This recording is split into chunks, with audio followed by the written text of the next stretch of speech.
Uh, So, I'm Neil. I'm also on FCC Team 14481 Don't Blink, oh, and I'm going to be helping Arno present today. all right, let's get started. So first, let's talk about like what actually is a CNC for those who don't know. So CNC actually stands for Computer Numerical Control. That's just the official name of the machine, and it's a form of subtractive manufacturing. So what that means is that in an actual CNC, like you can see in these images on the side here, um, there's actually going to be a plate of metal as like the bed, and there's going to be a spindle with the drill bit rotating, and it's going to cut into the piece based on however you want to, whatever code or CAD that you give it. So that's basically how it is. You can see here. Usually there's a metal sheet here, and it's just going to cut right in. So and so subtractive manufacturing is like there's two types of manufacturing. There's subtractive and additive. So additive is basically like 3D printing. You only use the materials that are necessary. Subtractive, on the other hand, is that you get a ton of material and you only like cut out or take out whatever is necessary. So you can see in our CNC, actually in our maker space, we use an Omeo X8 for those of you who like CNCs. So you can see that we actually use a 4 millimeter end mill at the end of our things because it cuts all the parts that we want just right, and it's like perfect for all our holes on our robots and everything because we can slightly oversize the holes very easily. So that's just what gives us that's just what's easier for us. So why should you exactly use a CNC? So there are actually a lot of reasons to use a CNC. One of the main reason is precision. So obviously, like if you're hand cutting a tool, doing something with your hands and an actual tool, you might not be able to achieve like a very high level of precision. While a CNC, you give it like a general tool path and it's gonna cut the same exact thing. It's gonna be very consistent in its cutting, which is another fact that we have here. Repeatability. Another thing is it's also very fast.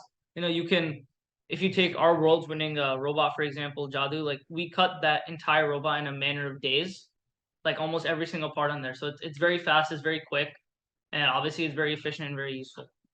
And as compared to other like vendors such as Send, where you can give them your CAD and everything, and they'll cut the part and send it back to you. CNCing is much cheaper in the long run. All right. So let's just go into some basics on how to exactly use a CNC. So we've been talking about G code and CAD and all that. So I'm gonna assume you guys know what CAD is, computer aided design, but G code is essentially how you're gonna actually tell the tool, your CNC, how to cut the thing. So it's basically your tool path. So at least the way that we use it, we use a software called Mach 3 Mill. So you can see the interface on this image on the right here. So basically, you can load in your G code, set all your constraints, zero your axes, and you can make sure that the piece you're cutting will fit inside your, metal plate boundaries, and that make sure your cut is going to work perfectly. You can alter the spindle speed and everything, so it gives you a lot of flexibility and like you can cut it however you want, basically. So just some tools here that can generate your G code, your toolpath. So what us Don't Blink as a team uses Fusion 360. I think that's a very common design. So if you go on their website, it's pretty expensive, but you can there's an education discount that you can use. For those people who use SolidWorks, there's an integration tool called SolidCam, computer aided manufacturing.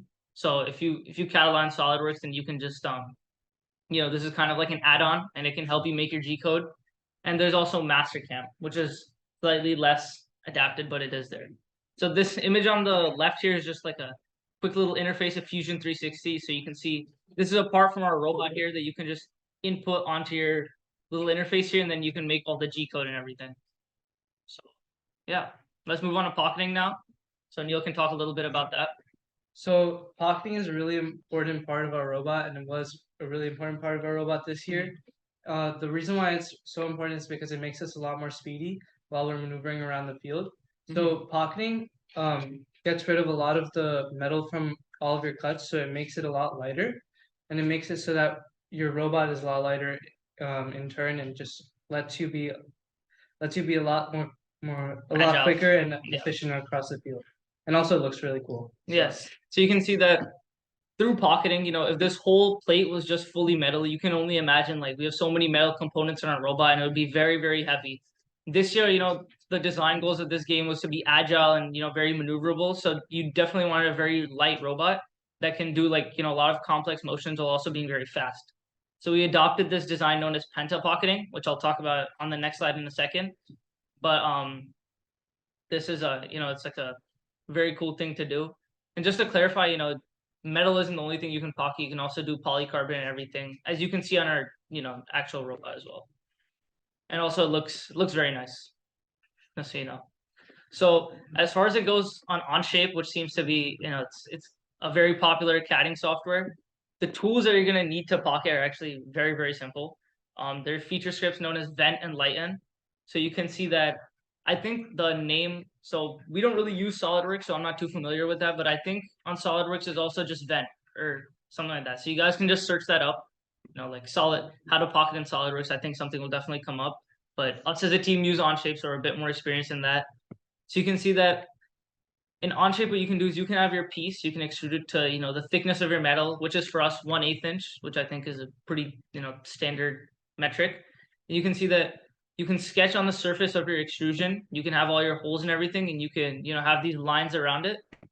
So, like I said before, we adopt a design known as pentapocketing. So you can see the way that we like to think about it is like, if you can follow my cursor here, you have one line, and then it branches off into two more lines, and this branches off into two more lines, this branches off into two more lines, and eventually you get a design like this.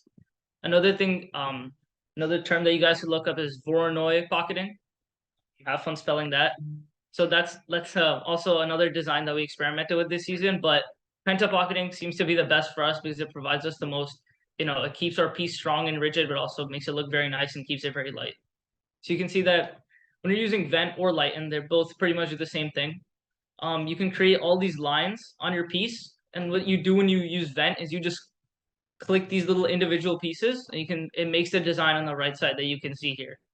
And like if you have holes in the middle, it will also adapt to that piece, but just make sure that your piece is still like structurally like sound with your holes, because you want to have like struts and everything to support that hole properly. So if you guys have any questions, you can reach out to us. We're all on the FTC Discord and everything. So if you have questions about that, make sure to reach out. That's pretty much it for our presentation. So does anyone have any questions that we could answer? You can just post them in the chat. All right, looks like we have one question online.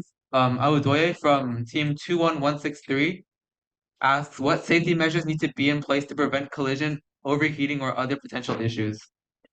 So, I mean, I guess you're talking about the CNC machine. So the CNC, at least our CNC, and I think a lot of other CNCs have like a lot of safety measures already in place. There's a bunch of limit switches and stuff like that. But the thing is, you have to be very, very careful when using these machines. You have to make sure that your drill bit goes all the way as less as it can into the piece to still cut the metal. So we have our CNC, how it works is that there's a wooden board, and then we have our metal sheet on there, so it doesn't dig straight into the metal in case we cut a little bit more.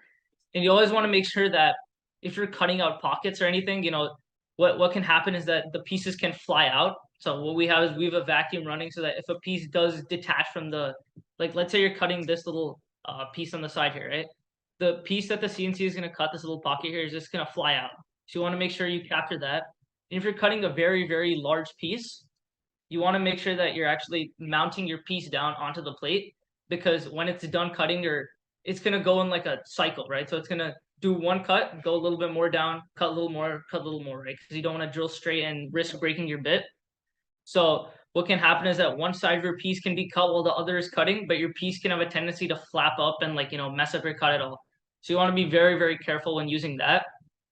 And as far as the overheating issues goes, I'm not sure about most CNCs, but ours has a very sound water cooling system in place. So just make sure that your water is flowing if that's the cooling method it uses. We've had instances where it doesn't flow.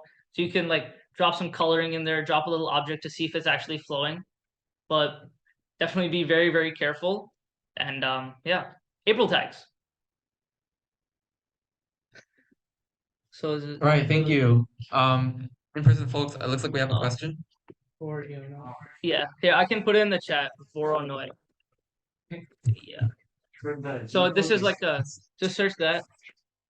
Is that how you spell it? Yeah, there's how you spell it. So yeah, you can search it up. You can see the design. It's something we experimented with this season. It's like one form of pentapocketing. So Jay's in this. All right, looks like we have no further questions online. I think we have a question in person. Yep. If you can come on down and say your question into the mic.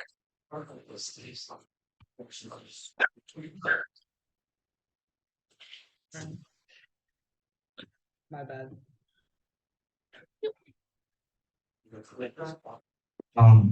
You said you use Fusion 360 to get your G code, but you use like a specific slicer or software, or how do you do it directly from Fusion? So actually on our YouTube, we're currently making a video on how to do it, but I guess a very simple explanation of how to do it is that you basically put your piece into Fusion, you enter like manufacturing mode, you select your machine, select your drill bit. So as far as the drill bit and everything goes, we have our own custom, like I said, a 4mm end mill. So it's just like a 4mm bit that cuts through. So you have to give your own specs and everything for that part based on like the actual part you're using. Fusion has like built-in things for that. You can like link your part and everything. So once you do that, there's you can so how it works is that the way that we cut things is that we have two different files. We have one file for cutting holes in pockets, and then one final thing for an outline. Because we don't want to cut it all the time in case the piece is like really, really big, like a side plate, for example, like we showed in like the previous examples, like this side plate. We want to make sure that certain parts of it are like nailed down so that because it might be cutting one half but not cutting the other and it could like flap up and everything. So we don't really want that to happen. So there is ways to do it in Fusion, I guess. I don't want to give too lengthy of an explanation here, but I guess look out on our YouTube because we'll be uploading a full run through of how to do it very, very soon, at least with our CNC. But you're just gonna select your holes, your pockets, make that into one file, export it, and then make your outline a different file. So Thank we you. have another question. All right, any more questions from in-person folks? Oh, it looks like we have one more question from an online person. So, two Yeah. more questions. Okay. So Yeah. Keon asks, um, is 25 lowest? This question is worded kind of weirdly, but I it says is polycarbonate lower strength is polycarbonate's lower strength worth the lower density compared to metal? no. I guess that's Okay. you got anything to add? No. I guess that's the straight up answer. All right. So there's another question that we see in the chat. Will the robotic system need to account for material properties, e.g. hardness, density during the pocketing process? Yeah, so actually what we do is before we even build our robot or anything, we make sure to CAD everything out, make sure all the clearances and everything are good. And then, we pocket everything in our CAD, obviously. And then one thing that we run are something known as finite element analysis simulations or FEA simulations. So what these allow us to do is like essentially stress test each part that we create, make sure that, under the load that we're putting it in, like obviously I see your concern, like you don't want to over pocket a piece, have it too weak and everything. But through these simulations, we can definitely like make sure that our pocketing is enough. And if it does happen to like break or anything or show some structural weakness in our FEA simulations, we just increase like the strut thickness or the wall thickness and make the pocket smaller. Or change the pocketing design altogether. So it's a good question. All right. Any more questions? If not, then we'll move on to the next presentation. Thank you. Don't blink for presenting. Nope, no problem. Thanks for having us.